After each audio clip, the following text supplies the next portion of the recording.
This is such a great game and such a great panel. I'm so privileged to have to pinch myself to be here today and share with you my experiences, not only professionally, but from coaching as well as teaching about the impact that concussion has on this great game of ours. And we all know that when we see an athlete that's been traumatized through a sports injury and they're on crutches, they're in a cast, they have a knee brace or a bandage, we don't question their integrity, we don't question their commitment to the team or to their teammates. But when the injury is invisible, I think that may not only bring some doubt into teammates' minds, coaches' minds, support staff's mind, but certainly the athlete's mind as well. In fact, one close friend of mine, a former National Hockey League player, once said that it's not considered a real injury because it's hidden. So if that's the case, then we need to talk about this. So I'd like to discuss very briefly 4 factors that either directly or indirectly relate or exert pressure on the athletes to return to play when probably they're not ready. And some of them don't even return to play. Some of them don't even leave the game, even though they've been concussed. So I'd like to talk about the athletes, the parents, coaches and teammates, and the sport culture in that regard. A concussion or any serious injury could be incredibly devastating to the athlete. It could be catastrophic, and everybody reacts differently. But for those that do view this as catastrophic, some of the reasons they do that is because the pursuit of their goals are significantly disrupted. Their goals may include to win a scoring championship, a team championship, to be drafted into the Quebec Major Junior League or the National Hockey League, and all that's taken away from them. So they begin to question themselves. Some of them experience self-doubt. Some of them experience self-doubt in addition to that, and they question their self-worth.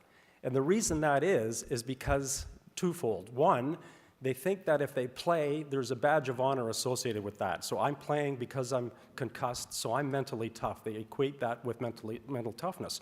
But unfortunately, other athletes view their performance and their self-identity as conditional.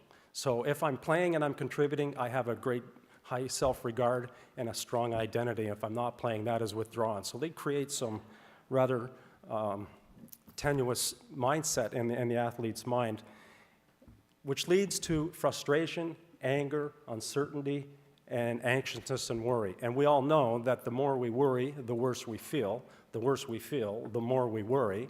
And then we become demoralized, and it's cyclical. We just keep on worrying. So we need some help in that regard. Otherwise, we are consumed with uncertainty, anger, fear, frustration. So what do we do? And that's the athlete only. We know that the sport culture definitely embraces the masculine identity. And traveling throughout the airports in recent years, especially in Toronto, I've come across minor hockey league teams, minor Atom teams that have the sweatshirts with tough guys on the front that are pounding each other on the back. The equation, life minus hockey equals nothing. So they take this incredibly seriously, perhaps maybe too serious, and that's what leads to this overemphasis on performance and winning and risking human health at that expense.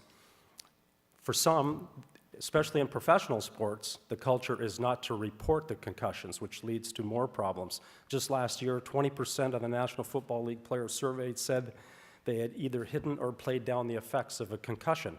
Backup quarterback for the New York Giants, David Carr said, "You get back up and things are spinning, but you don't tell anyone." And as it was indicated earlier today, our young people admire and they model the behaviors of the professional athletes. But the only way they continue to repeat that type of behavior, this type of mentality, if it gets reinforced. So we need to determine who's reinforcing this type of behavior and try and put a curb to that rather quickly. Next, I'd like to talk about the impact that coaches and teammates have on the concussed athlete and perhaps forcing he or she to come back too soon. Coaches have good intentions.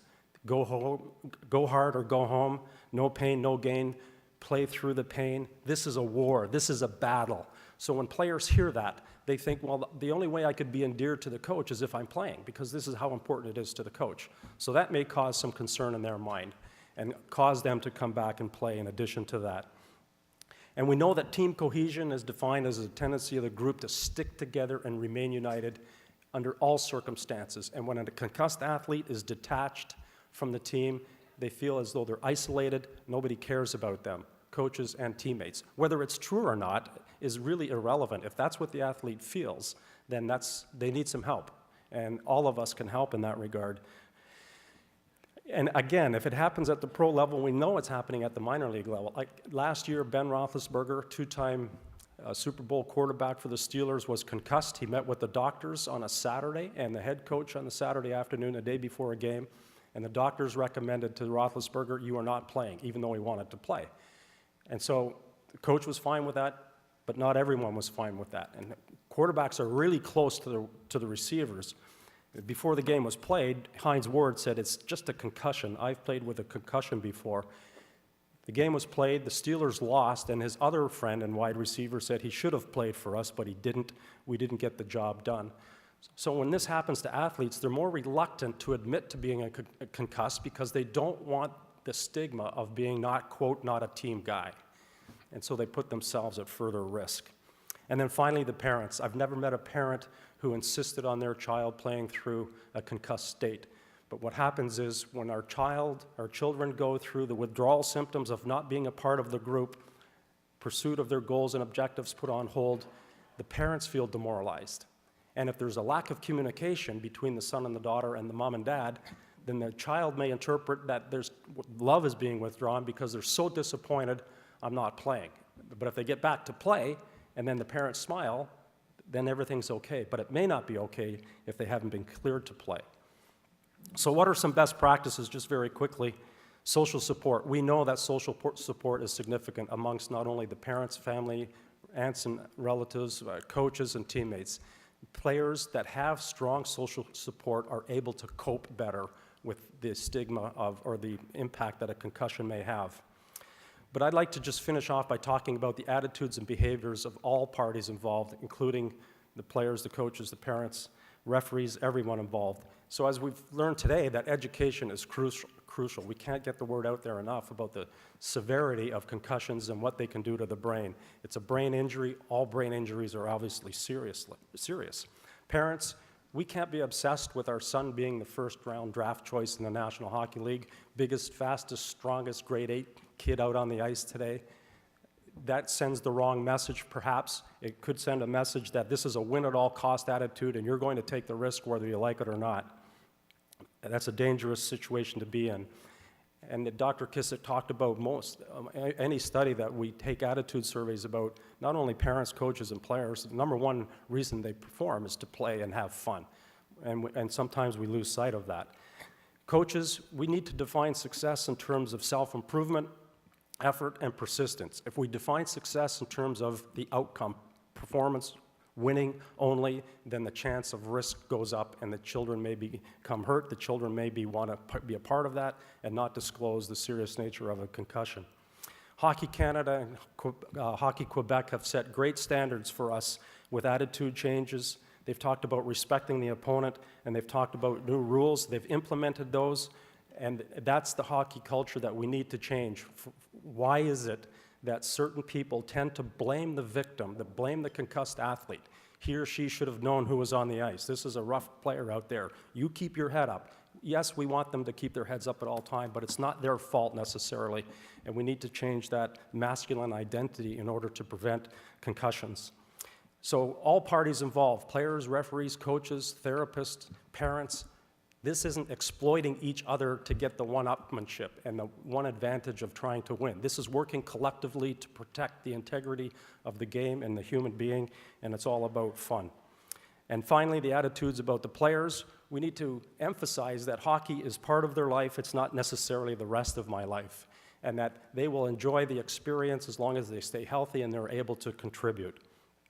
So in conclusion, athletes feel the pressure to return to play ahead of schedule. Some of it is self-imposed, some of it is indirect from their parents, coaches, and teammates, and we need to reassure them that that's not the case. And I'd just like to conclude by reference back to the opening statements from Michael Brindamore, and he made a great point that all of us in here are agents of change. And that was most evident about 150 years ago when Charles Darwin talked about survival. He said it's not the strongest that survive, it's not the smartest that survive, it's those that adapt to change. The game of hockey has changed. Players are bigger, faster, stronger than ever before. The equipment has changed. It protects them very well, but now some of us are using those as weapons in terms of elbow pads. What has to change better is attitudes and behavior. And perhaps when we're walking our son or daughter to the car after a game or on the way home, or coaches that make decisions about the health of the players, there's one question that we can always ask ourselves, and the answer will determine whether, in fact, we understand the importance of change. Are we doing the right thing at the right time in the right way for all the right reasons? If the answer is yes, then we get it. We understand what change is. If the answer is no, it's never too late to change. Thank you very much.